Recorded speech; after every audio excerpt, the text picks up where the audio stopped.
Great morning my dear friends, Bhupesh Anand एक बार फिर आपके सामने। मैं एक बार फिर नए एनर्जी के साथ, नई शक्ति के साथ आपके सामने फिर आया हूँ दोस्तों। उम्मीद है कि आपने लास्ट 3 लेक्चर्स जो मैंने बेसिस ऑफ अकाउंटिंग बताए हैं, आपने अच्छी तरह से देखे होंगे और उनको एंजॉय किया होगा। दोस्तों, मैं आज आपके सामने एक नया लेक्चर नए उमंग के साथ लेकर आया हूं और उसका नाम है lecture number 4, basis of accounting, basis of financial accounting. इस समय मैं ये मान रहा हूं कि आपने लाइफ में पहली बार, और ये बात सच भी है कि आप पहली बार अकाउंट्स कर रहे हैं। तो दोस्तों, मुझे अभी अकाउंट्स के बारे में डेफिनेशंस, टर्म्स, बहुत कुछ बताना है, लेकिन मैं अभी इसको अपने तरीके से बता रहा हूं कि पहले आपको क्या क्या बातें समझ आनी चाहिए। क्योंकि अगर आपको बेसिक बातें समझ आ गई तो यकीन मानिए आप सभी पूरा का पूरा अकाउंट्स आराम से कर पाएंगे। तो रजिस्टर ओपन कर लीजिए बेटे, लेक्चर नंबर 4 है। जैसे आपने मुझे वादा किया था कि आप सब कुछ लिखते जा रहे हैं, तो लेक्चर नंबर 4 बेटे, ग्रेट मॉर्निंग मैंने लिख दिया, बेसिस ऑफ अकाउंटिंग। और आज बड़ी प्यारी सी कोटेशन लिखी है बेटे, action speaks louder than words. हम जो बोलते हैं उसका असर कम होता है एज कंपेयर टू जब हम वो करके दिखाएं। जैसे आप बार बार कहते हैं मैं मोबाइल फोन नहीं देखूंगा, नहीं देखूंगा, नहीं देखूंगा, लेकिन आप देखते हैं तो उसका असर होगा। लेकिन आप सच में देखना बंद कर दें, बिल्कुल कम कर दें, एक लिमिटेड टाइम में देखें, तो बेटे सामने वालों को, घर वालों को, दोस्तों को ज्यादा इफेक्ट होगा। इसी तरह से दुनिया में अगर आपको कुछ भी चाहिए तो बेटे एक्शंस, खाली सोच से, ड्रीम से, थॉट से कुछ भी नहीं होने वाला। हाँ, ड्रीम्स होने चाहिए, लेकिन बेटे एक्शंस बड़े इंपॉर्टेंट है। कर्मण्यवाधिकारस्य मा फलेषु कदाचन, भगवान कृष्ण ने भी हमें सबको ये बताया है।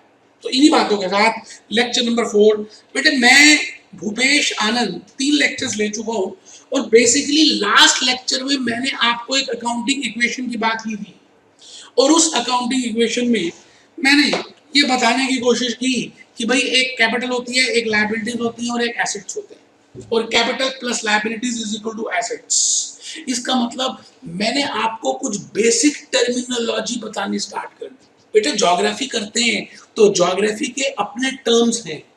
बेटे हिस्ट्री पढ़ते हैं तो आप देखते होंगे 9-10 तक आपने देखा होगा, जब आपका हिस्ट्री सब्जेक्ट रहा होगा तो हिस्ट्री के अपने सब्जेक्ट, अपने टर्म्स हैं, अपनी टर्मिनोलॉजी है, अपनी शब्दावली है। बिल्कुल उसी तरह से केमिस्ट्री में अलग से अपनी शब्दावली है, अपने वर्ड्स हैं, अपनी टर्म्स हैं। बेटे जब हम अकाउंट्स करते हैं तो अकाउंट्स में भी अलग अलग टर्म्स हम यूज करने वाले हैं।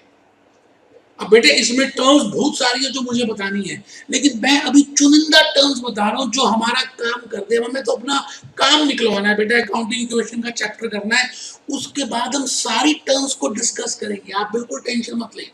मैं फिर रिपीट करता हूं, मैं भूपेश आनंद आज के लेक्चर नंबर 4 में आप सभी को बेसिक अकाउंटिंग टर्म्स बताने जा रहा हूं, जो मेरी बुक का चैप्टर नंबर 2 है। बेटे मैंने अपनी बुक को चैप्टर्स में, कंसेप्ट्स में डिवाइड किया है। Chapter 1A basic accounting terms मैंने कुछ इस तरह से लिखा है। Concept 1 branches of accounting, concept 2 business transactions, event, capital वगैरह वगैरह वगैरह वगैरह, अकाउंट्स, ड्राइंग्स। बेटे आज हम इसमें से कुछ टर्म्स लेंगे, चर्चा करेंगे, डिस्कस करेंगे, एग्जाम्पल देंगे, रोजमर्रा की बातों से जोड़ेंगे और उसके बाद आपको वो समझ आ जाएगा। बेटे अगर मैं सारे टर्म्स एक ही दिन में बता दूंगा, यकीन मानिए आप कंफ्यूज हो जाएंगे। तो बेटे मैं एक दिन में बताऊंगा ही नहीं, मैं आज बस बेटे 4-5 टर्म्स ही बताने वाला हूं। आप बिल्कुल टेंशन ना लें, रजिस्टर ओपन कर लें। भले मैंने बुक में सब दिया है, लेकिन कहते हैं जब आप लिखते हैं तो ज्यादा समझ आता है। बेटे ये अकाउंटिंग टर्म्स हैं। अगर आप देखें एसेट्स, कैपिटल, लायबिलिटीज, ये 3 टर्म्स तो मैंने पिछली लेक्चर्स में बता ही दिए थे, फिर भी मैं बताऊंगा। आज जो मुझे टर्म्स बतानी है उसका नाम है ड्राइंग्स। डेटर्स, डेटर्स बता चुका हूं, क्रेडिटर्स ये भी बता चुका हूं, और बेटे एक्सपेंस जो आज मुझे मेन बताना है, एक्सपेंस, इनकम, ट्रांजैक्शन, और बेटे सबसे इंपॉर्टेंट आज मुझे बताना है डबल एंट्री सिस्टम। बस बेटे आज मुझे रोकना मत, आज मैं भावनाओं में बह जाऊंगा और आपको ऐसे ऐसे एग्जाम्पल्स दूंगा, ऐसी ऐसी बातें बताऊंगा, ऐसे ऐसे चित्र दिखाऊंगा, ऐसे ऐसी इमेजेस जो मैंने बनाई है पीपीटीज में वो दिखाऊंगा कि आपको ऐसे लगेगा कि पता नहीं ये अकाउंट्स है, आप तो ये कितने सालों से करते आ रहे हो, क्योंकि मैं रोजमर्रा के एग्जाम्पल से जोड़ूंगा। तो बिल्कुल तैयार हो जाए बेटे। मैंने एसेट्स के बारे में आपको ऑलरेडी बता दिया है कि एसेट्स क्या होते हैं। बेटे एसेट्स जो है हमने देखा, एसेट्स ऐसी, there are three types of asset which we have discussed. Assets में दो बातें बड़ी इंपॉर्टेंट है। एक तो आप वो बिजनेस उसका ओनर होना चाहिए और उससे उस बिजनेस को बेनिफिट्स, ऐसी थिंग्स, ऐसी वस्तुएं जिससे उसको बेनिफिट मिले या फ्यूचर में बेनिफिट मिल सकता है। तो मैंने एसेट्स को थ्री पार्ट्स में डिवाइड किया था। बेटे अगर आप बुक देखें तो बुक में एसेट्स की बड़ी सारी डेफिनेशंस हैं, एसेट्स के टाइप्स बड़े सारे हैं। मैं अभी वो टाइप्स नहीं बताऊंगा। मैं current assets, fix assets, tangible assets, intangible assets, wasting assets, this assets, मैं कुछ भी नहीं बताऊंगा। मैं बेसिक मीनिंग बताऊंगा, what is the meaning of assets.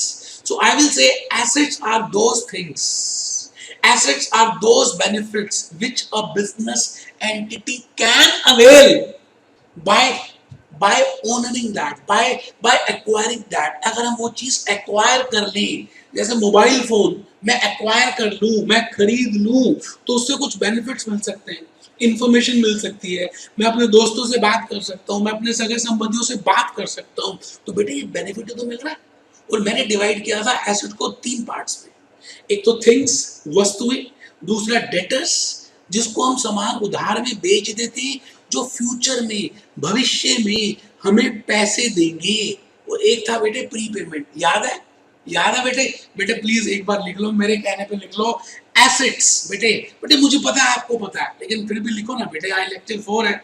Anything which is, anything, कुछ भी जो वस्तुएं, थिंग्स हैं जिनको, जो वस्तुएं, that which is in possession of a business. Possession का मतलब owner of a business, it means आप उसके ओनर हैं। ओनर ओनर ओनर एंड बेटे ये भी और ये भी, एंड का मतलब होता है ये भी और ये भी, and which will enable the firm, और जिसके द्वारा उस बिजनेस को, उस दुकान को, उस फैक्ट्री को, उस कंपनी को, उस फर्म को बेनिफिट मिलेगा या भविष्य में मिलने की आशंका है, that is named as asset. बेटे मैंने तीन बातें बताई थी। एसेट्स को मैंने थ्री पार्ट्स में डिवाइड किया था। वन इज वस्तुएं, things, second is debtors, third is prepayments. उम्मीद है आपको याद होगा। बेटे फिर मैंने आपको उसके बाद, जैसे आपको मैंने उसके बाद, मैं ये कहता हूं एसेट्स का मतलब, जैसे मैंने एक आपके लिए फोटो बनाई रामलाल की।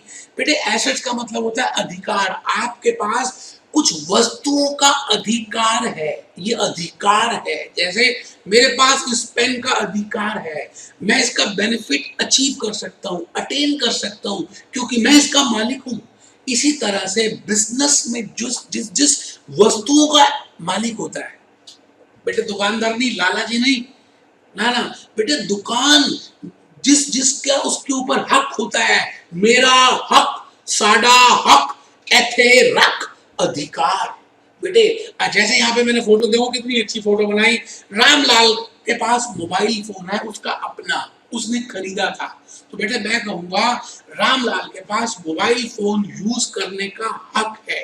दूसरी फोटो मैंने आपके लिए बनाई। सपोज करते हैं कि रामलाल के पास, रामलाल ओनर है किसका? बेटे इस फैक्ट्री का। कौन सा रामलाल? ये वाला बेटे रामलाल, यही रामलाल है। ये देखो कितना बढ़िया पिंक कलर का। बेटे ये रामलाल इस फैक्ट्री का ओनर है। इस फैक्ट्री में मशीनरी है, इस फैक्ट्री में बिल्डिंग है, इस फैक्ट्री में लैंड है, इस फैक्ट्री में बेटे एसेट्स पड़े हैं। तो उन एसेट्स का बेनिफिट, तो मैं कहूंगा रामलाल का इसके ऊपर अधिकार है। तो those are named as assets. तो बेटे मैंने आपको एक डेफिनेशन बताई एसेट्स के बारे में। आपको मैंने अभी बहुत कुछ बताना है। Assets are of fix assets, current assets, long term asset, tangible assets, fictitious assets, washing assets. अभी टेंशन ना ले, मेरे को ऊपर विश्वास रखें, मैं सब बताऊंगा और आपको पानी जैसे समझ आएगा। लेकिन अभी जो मैं बता रहा हूँ ना बेटे, पहले उतने पे ध्यान दें। धीरे धीरे धीरे धीरे सब चीजें ले लेंगे, हम सब समझ लेंगे। तो मैंने एसेट्स के बारे में बता दिया। फिर बेटा दूसरी बात बताई थी कैपिटल। रामलाल या लाला जी जो पैसे उस बिजनेस में, उस एंटिटी में अपनी जेब से लगाते हैं, इन्वेस्ट करते हैं, मैं कहूंगा उसका नाम है कैपिटल। तो capital means amount invested bye owner slash proprietor. बेटे अगर मैं खुद ही धंधा चला रहा हूं तो मैं प्रोप्राइटर हूं। ओनर, ओनर जो मालिक है, जो मालिक ने पैसे जमा किए, अपने पूंजी लगाई, उसको बोलते हैं capital.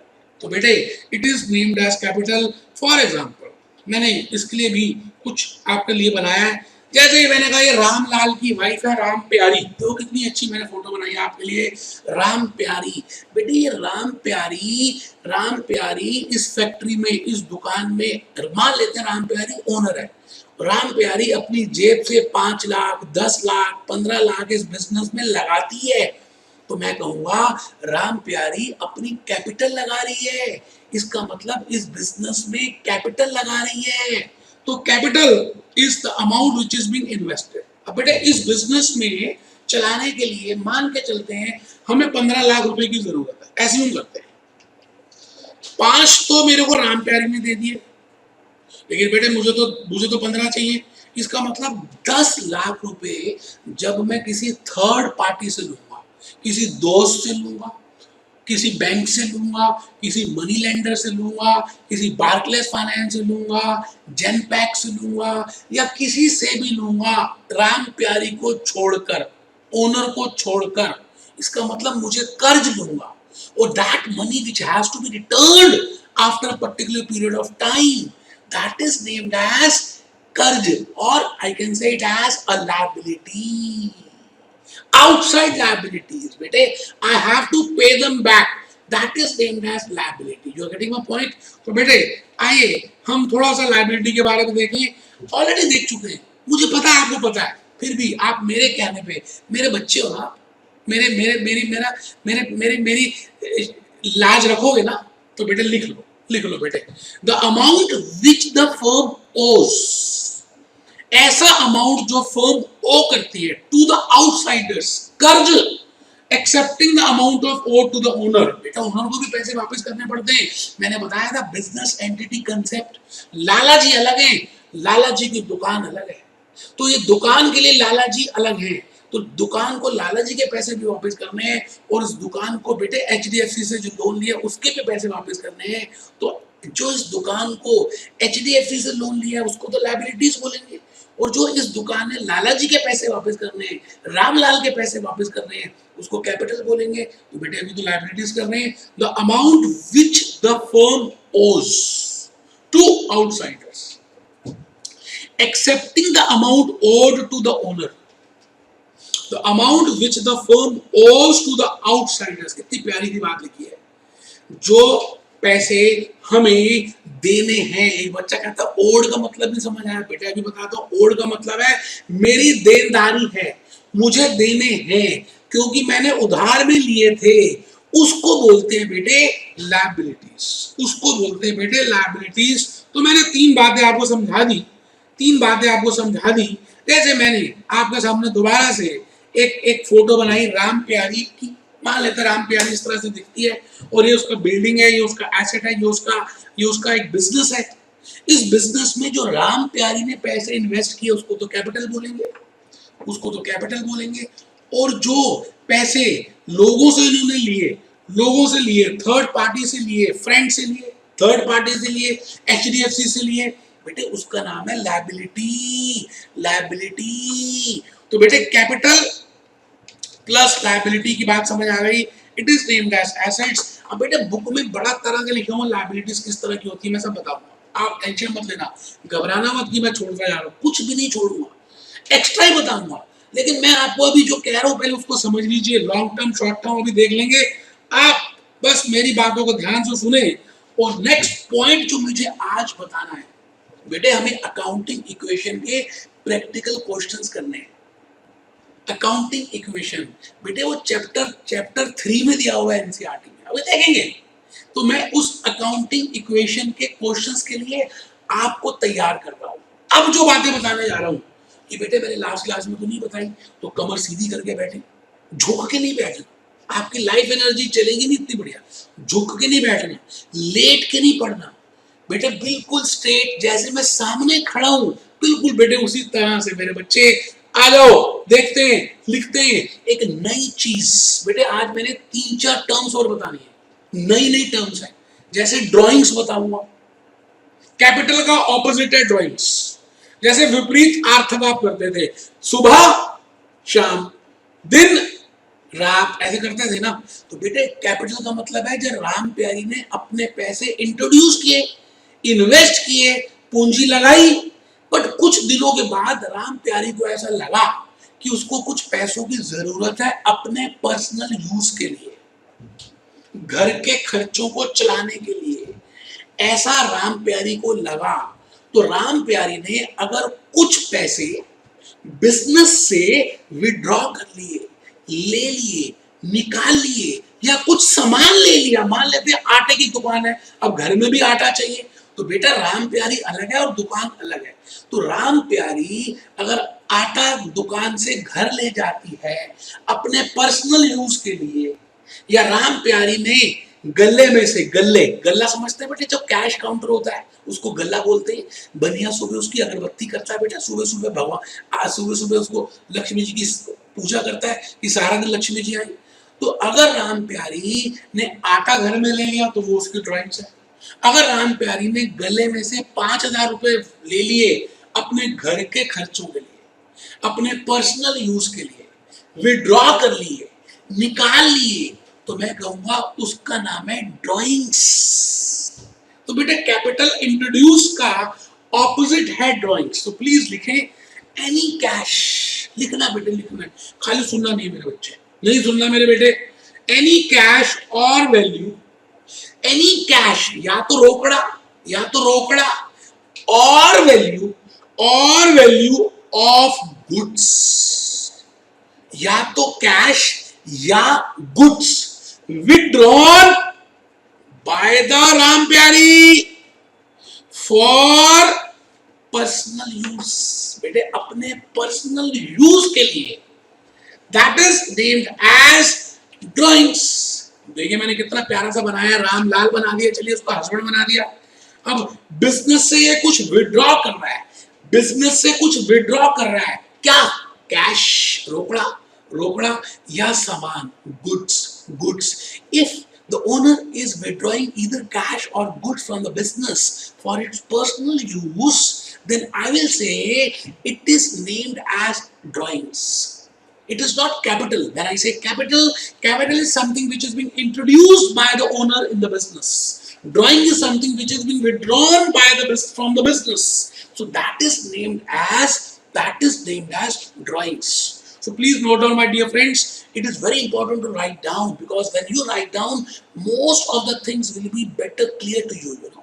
Please write it down. Please write it down. So I have told you 3 terms. मैंने आपको 3 terms बता दी हैं, 4 बता दी। एक बच्चा कहता है 4 बता दी, उसको नींद आ रही थी। हाँ बेटे 4 बता दिए। एक एसेट्स बताया बेटे, एक कैपिटल बताई बेटे, एक लायबिलिटी बताई, और बेटे एक कैपिटल का ऑपोजिट बताया ड्राइंग्स। बेटे ये 4-5 बातें जो बतानी है और 2-3 रह रही हैं। ढीले क्यों पड़ रहे हो बेटे? अकाउंटिंग इक्वेशन जैसे बड़े बड़े क्वेश्चंस कर डालोगे। बाकी अभी पूरी थ्योरी मैंने नहीं बताई, वो धीरे धीरे बताऊंगा। आइए नेक्स्ट पॉइंट पे चल रहे हैं बेटे, एक्सपेंस एंड इनकम्स। बड़ा ही प्यारा सा कंसेप्ट आपको मैं बताने जा रहा हूं। अगर आपने आने वाले 2-3 मिनट मुझे ध्यान से सुन लिया तो यकीन मानिए आपको पूरा खेल समझ आ जाएगा। What is expense and what is income. ये नई टर्म्स है जो मैंने बताना है। एक्सपेंस का मतलब होता है खर्चा, इनकम का मतलब होता है आमदनी, प्रॉफिट, मुनाफा। लेकिन मैं इनको ये कहता हूं एक्सपेंस और इनकम कुछ भी नहीं है बेटे, इनटेंजिबल्स है। जिसको आप टच नहीं कर सकते, छू नहीं सकते, महसूस कर सकते हो, उसका नाम है इंटेंजिबल। अब 2 मिनट बड़े कीमती है, स्टार्ट हो चुके हैं।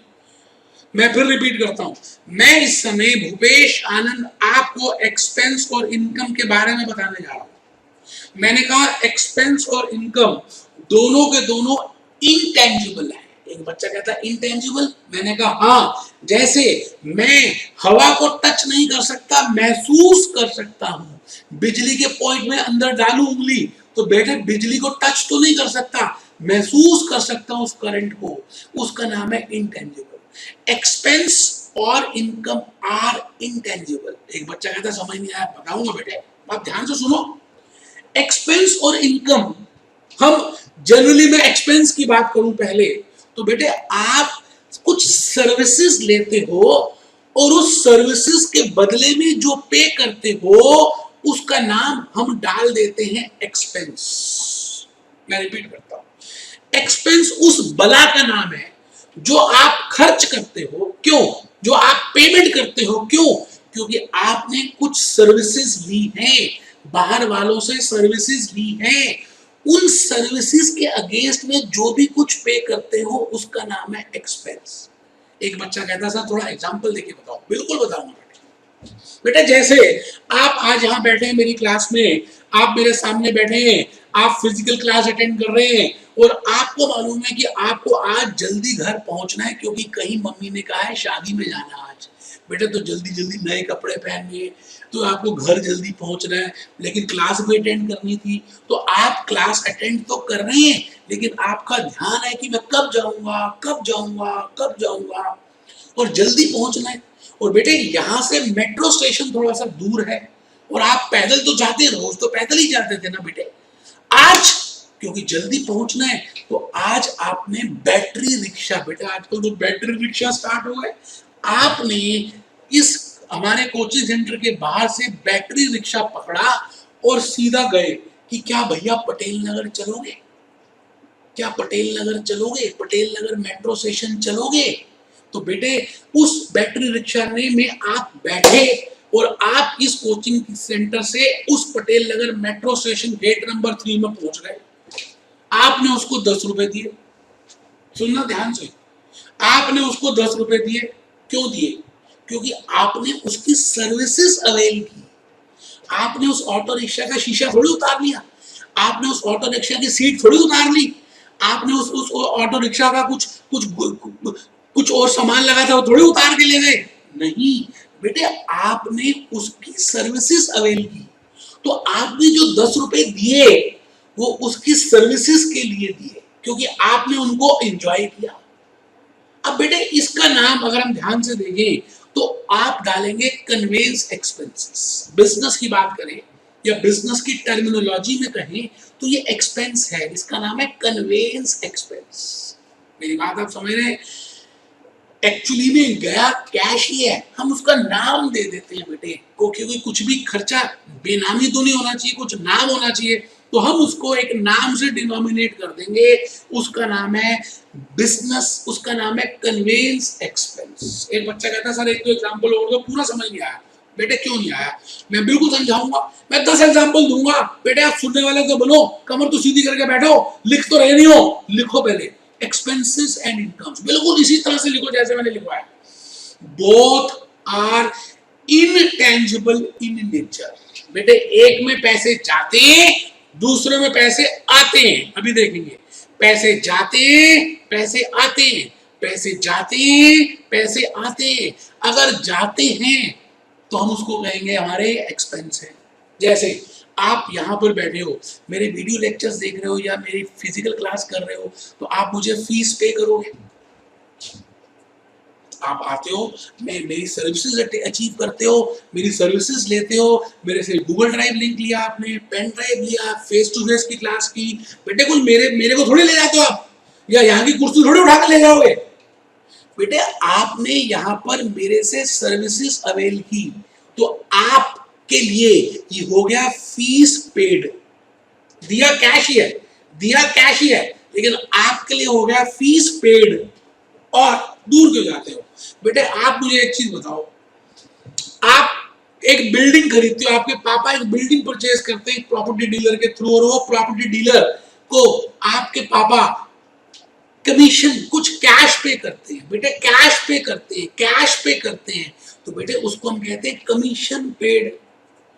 मैं फिर रिपीट करता हूं, एक्सपेंसेस इंटेंजिबल होते हैं, इनमें हम एक्चुअली में कैश पे करते हैं, और हम इसके नाम के लिए इनका नाम डाल देते हैं कुछ नाम रखने के लिए, जैसे conveyance expense, auto fare expense, tea expense, commission expense, fees expense, rent paid rent expense, fees paid fees expense, conveyance paid conveyance expense, tea expenses paid tea expense. बेटे आप फ्लो देखिए, कैश आपकी जेब से जा रहा है। आप कौन? आप बिजनेस, आप बिजनेस। तो मैं आपसे ये कह रहा हूं, expenses are intangible in nature, and actually there is a cash outflow from your pocket because you are getting some services. You are getting some services and you are paying something for those services, and that cash outflow is named as expense. बेटे ये झूठ है, expense नहीं है। Actually में तो आप cash ही पे कर रहे हो। बेटे एक्सपेंस तो झूठ है, आप एक्चुअली में वो एक्सपेंस नहीं कर रहे, आप कैश पे कर रहे हो। आप देख लीजिए फीस, ड्राइंग, आप देख लीजिए कमीशन, ऑटो फेयर, जो भी कुछ किया आपने कैश पे किया, लेकिन उसका एक नाम दे देंगे बेटे। इसी तरह से बड़े सारे एक्सपेंसेस हो जाएंगे, advertising expenses, selling expenses, salary expenses, auto fair expenses, this expenses, courier expenses, telephone expenses. बेटे आपने सर्विसेज अवेल किए हैं, और आप उन सर्विसेज के लिए जो पैसे पे कर रहे हो उसका नाम है expense. It is intangible, cash paid, और उसको हम नाम दे देते हैं अलग अलग नामों से, सो दैट आपको क्लासिफिकेशन में, मैं बताऊंगा क्लासिफिकेशन का मतलब क्या होता है, आसानी हो जाए। अब बेटे इनकम की बात सुनना ध्यान से, बेटे ध्यान से। मैंने लिखा both are intangible, cash paid और cash received. Cash paid, paid तो होगा एक्सपेंसेस के लिए। अब आप ये मानो कि आप मुझे फीस पे कर रहे हो, तो आपके लिए तो फीस पेड हो गया। आपने घर में छोटे छोटे बच्चों को पढ़ाना शुरू कर दिया, आपको वहां से पैसे मिल रहे हैं, फीस मिल रही है। अब देखिए फीस जब मिल रही है तो आपके लिए एक इनकम है, और जब आप मुझे फीस पे कर रहे हो तो आपके लिए एक्सपेंस है। इसका मतलब फ्लो ऑफ कैश देखना है, पैसे आ रहे हैं या पैसे जा रहे हैं। अगर पैसे आ रहे हैं तो वो इनकम है, और अगर वो पैसे जा रहे हैं तो वो एक्सपेंस है। जैसे आपने किसी को किराएदार, अपना आपने किराया पे किया, अज्यूम करते हैं आप एक किराए के मकान में रहते हो, आपने मकान मालिक को पहली तारीख को 10,000 रुपए पे किए, कैश ही तो पे किया।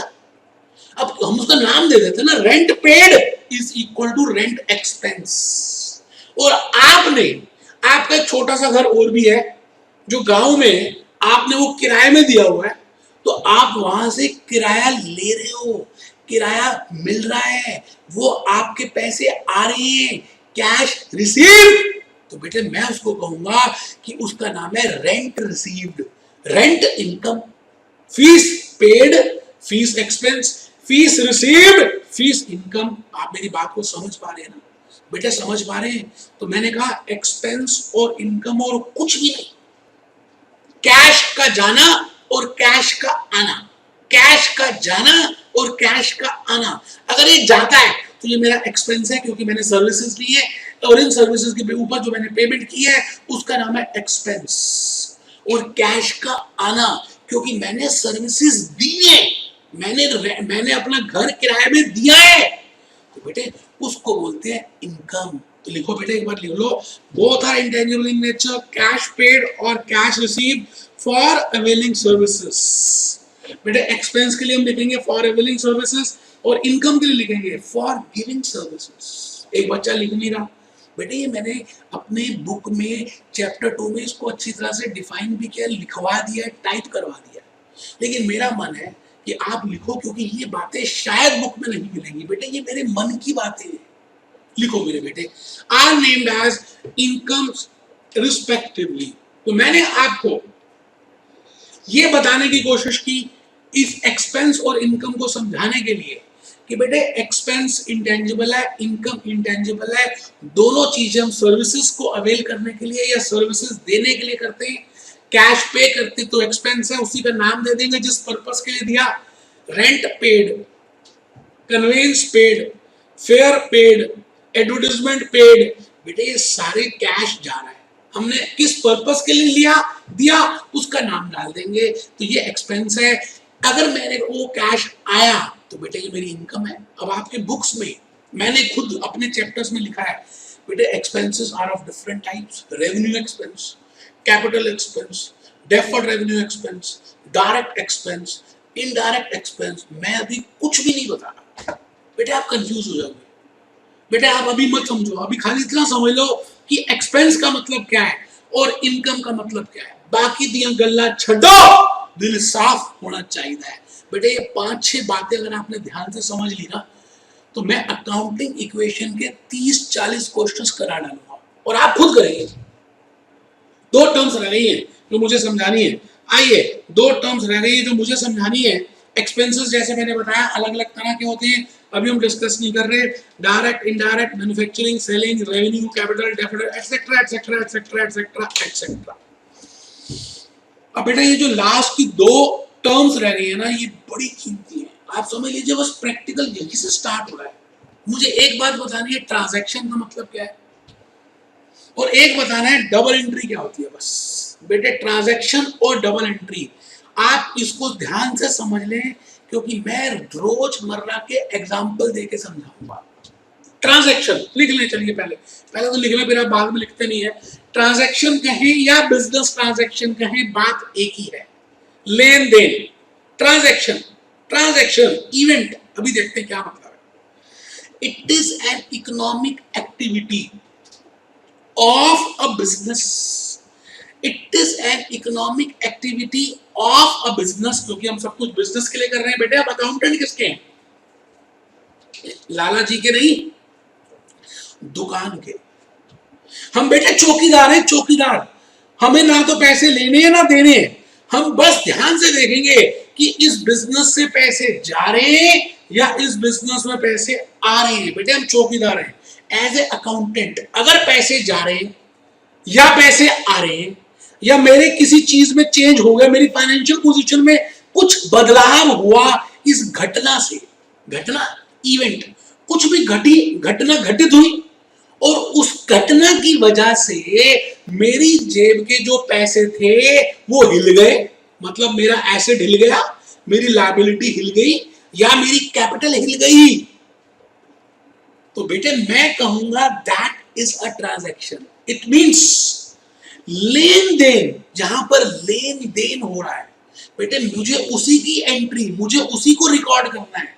तो एक अकाउंटेंट के लिए ऐसी ट्रांजैक्शन जहां पर कुछ भी फाइनेंशियल पोजीशन में या वैल्यू में कोई चेंज नहीं है, बेटे हम उसकी एंट्री पास नहीं करेंगे। नहीं, रिपीट करता हूं, मैंने कहा accountant is just a spectator. He just watches that whether due to this event, whether due to this happening, cash is coming in or cash is going out.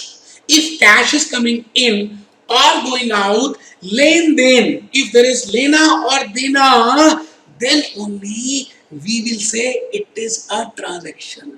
But if there is no change in the value either of assets nor of liabilities nor of capital in that equation, अगर उस equation में किसी भी चीज की value में change नहीं होता तो मैं कहूंगा उसका नाम है बेटे वो एंट्री हम पास ही नहीं करेंगे, हम उसको रिकॉर्ड ही नहीं करेंगे, हम तो मनी टर्म्स को रिकॉर्ड करेंगे। सीधी सी बात, मैंने आपको कैटरीना कैफ का वीडियो दिखाया था, पैसा पैसा पैसा करती है, ये ले तू पैसा हो जा तू मेरी।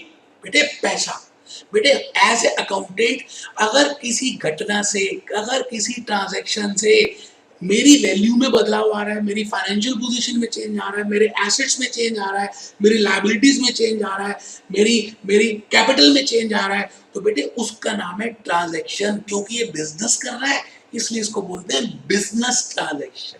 फॉर फॉर एग्जाम्पल मैंने इस जेब से कैश निकाला, मेरे जेब में कैश है, मान लेते पैसे हैं, मैंने मुट्ठी पे रख दिए और इस जेब से मैंने दूसरी वाली जेब में कैश डाल दिया।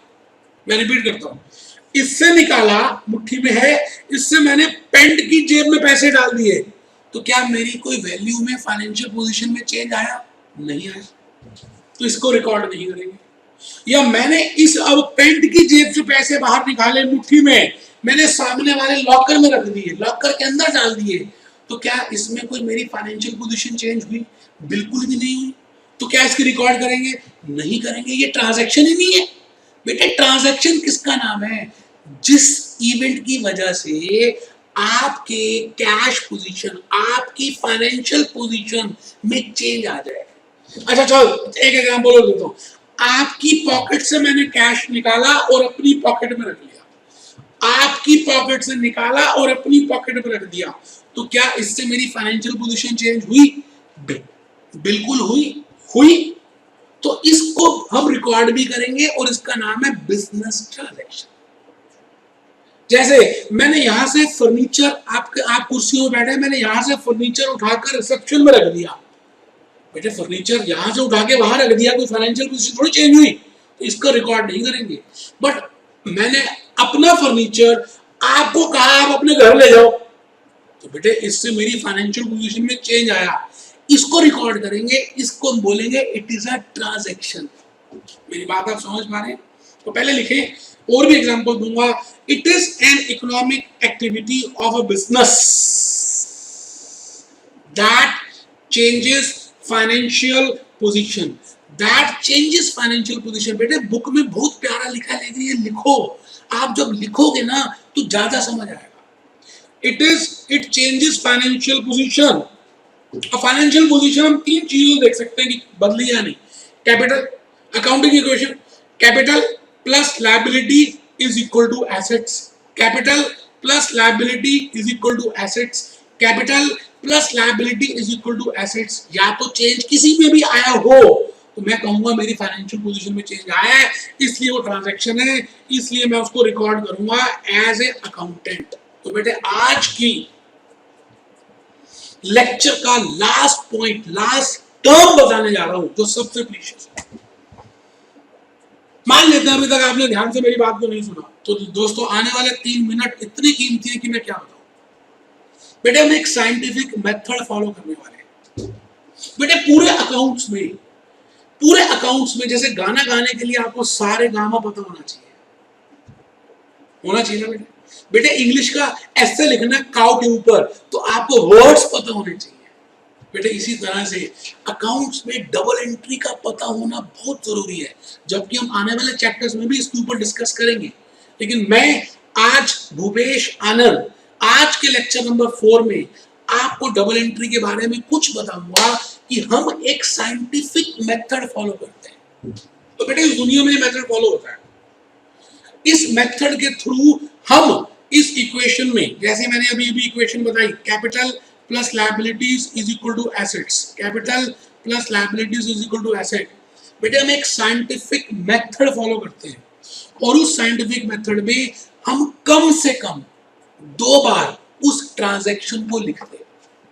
एक बच्चे ने ध्यान से सुनिए, मैंने कहा कि जब मुझे पता चल गया कि इस ट्रांजैक्शन से मेरी फाइनेंशियल पोजीशन में चेंज आया तो मुझे रिकॉर्ड करना है। बेटे रिकॉर्ड हम कम से कम 2 जगह करेंगे, ज्यादा भी हो सकती है लेकिन कम से कम 2। बेटे आप मुझे बताओ, अगर मैं एक जगह करता हूँ, सिंगल एंट्री करता हूँ, तो ये इक्वेशन मिलेगी नहीं? ये कैसे मिलेगी आप बताइए?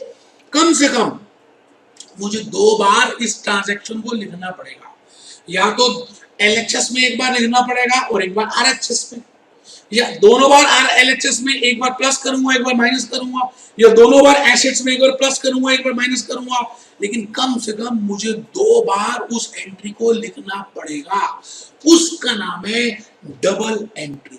बेटे इस दुनिया की रीत है, for getting something you have to lose something. सुना होगा बेटे आपने। बेटे मुझे एक चीज बताओ, आप ध्यान से बताना ईमानदारी से। मैंने आपको एक इक्वेशन बताई कि भाई ये कैपिटल होती है, ये लायबिलिटीज होती है, ये एसेट्स होते हैं। मैं कहता हूं मेरे एसेट्स 15 लाख रुपए के हैं, इसका मतलब या तो ये कैपिटल से आए होंगे और या लायबिलिटी से आए होंगे। मैं कहता हूं भाई 5 लाख की मेरी कैपिटल थी, इसका मतलब है लायबिलिटीज 10 लाख की होंगी। भाई ये 15 लाख रुपए आए कैसे होंगे? या तो मैं ओनर ने इन्वेस्ट किए होंगे या मैंने बाजार से उधार ले लिया होगा, कर्ज ले लिया होगा। इसका मतलब डबल एंट्री तो हुई ना, डबल एंट्री तो हुई ना। या आप ये समझ लीजिए, आप रामलाल है, आपने मोबाइल फोन लिया और मोबाइल फोन 10,000 रुपए का है, तो आपने मोबाइल फोन लिया और 10,000 दिए। रिपीट कर रहा हूं, आपने मोबाइल फोन लिया और 10,000 दिए, तो बेटा डबल एंट्री हुई ना। कैश गया, मोबाइल फोन आया, डबल एंट्री हुई। मोबाइल 20,000 का है, आपने 20,000 दिए और मोबाइल फोन लिया। कार 1 लाख की है, कार नैनो, लख टकिया नैनो 1 लाख दिए, कार ली।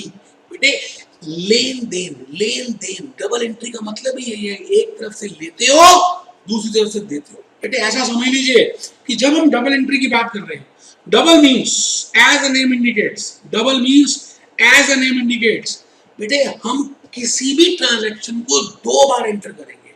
जब मैं कहता हूं कि मेरे पास 1 लाख के एसेट्स हैं, ये और 10,000 रुपए मुझे बाहर वालों को देने हैं, तो क्या ये एसेट आसमान से टपक गए? आसमान से टपके क्या ये?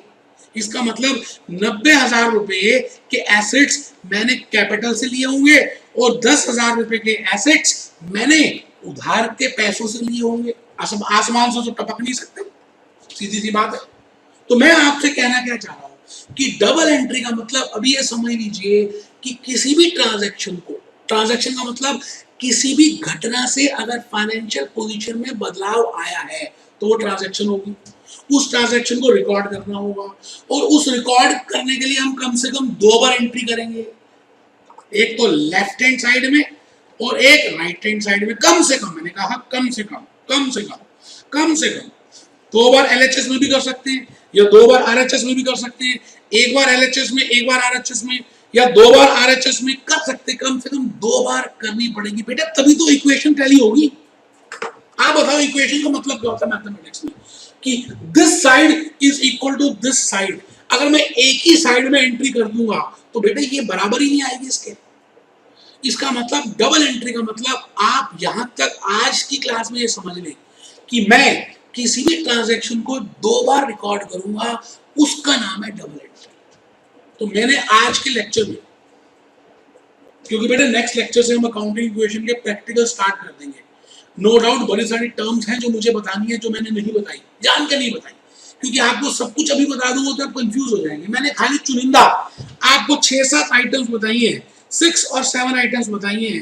पहली आइटम मैंने बताई एसेट्स, फिर बताया कैपिटल, फिर बताया लायबिलिटीज, फिर बताया ड्राइंग्स, और बेटे फिर बताया मैंने एक्सपेंस, फिर बताया मैंने इनकम, फिर बताया मैंने ट्रांजैक्शन, और फिर बताया मैंने लास्ट में डबल एंट्री। बस बेटे अगर आप ये 4 और 4 8 आइटम्स को ध्यान से समझ लें, और अगर विकिपीडिया में देखना चाहें, साइट में भी देख सकते हैं, विकिपीडिया में एग्जाम्पल्स मैंने बहुत सारे दिए, अगर आप ध्यान से इसको देख लें तो नेक्स्ट लेक्चर जो 5 है ना, उसमें जो अकाउंटिंग इक्वेशन भी प्रैक्टिकल करेंगे ना, आप डांस करना स्टार्ट कर देंगे और आपको लगेगा कि क्या सच में हम डबल एंट्री को प्रूव कर सकते हैं अकाउंटिंग इक्वेशन से। बिल्कुल प्रूव कर सकते हैं बेटे, मैं आपको प्रैक्टिकली प्रूव करके दिखाऊंगा कि हर ट्रांजैक्शन की डबल एंट्री होती है और तभी अकाउंटिंग इक्वेशन बनेगी, जब मैं अकाउंटिंग इक्वेशन के क्वेश्चंस करूंगा। तो नेक्स्ट लेक्चर नंबर 5 से मैं अकाउंटिंग इक्वेशन स्टार्ट करने वाला हूं। इसका मतलब अगर आपने 4 लेक्चर्स को ध्यान से अभी तक नहीं सुना तो मेरे बेटे समय आ गया है, खाली ओरली करने से नहीं बेटे, लिखना है। अभी भी अगर रजिस्टर नहीं खरीदा कोई बात नहीं बेटे, नेक्स्ट लेक्चर से तो रजिस्टर होना ही चाहिए बेटे, बिट्टू का मोटा वाला, क्योंकि हम तो बड़े बड़े क्वेश्चंस करेंगे और जो बुक आपको मिली है उसको सामने रखना है बेटे, वहीं से क्वेश्चंस मैंने लेने हैं। और बेटे उस बुक में मैंने सब कुछ बादाम रोगन का मिक्स कर दिया है। मैंने जो किताबें आपको स्कूल में कराते हैं एनसीईआरटी वगैरह वगैरह, सब कुछ को मिक्स करके मैंने उसका बेटे च्यवनप्राश बना दिया है। आप बस चुपचाप पहले च्यवनप्राश खाते जाओ। अभी तक समझ आया ना, आगे भी आएगा, लॉजिक समझ आएगा, क्लियर होगा। रेक्टिफिकेशन कुछ नहीं करनी, हमने हर चीज को समझना है कि इसको क्यों करना है।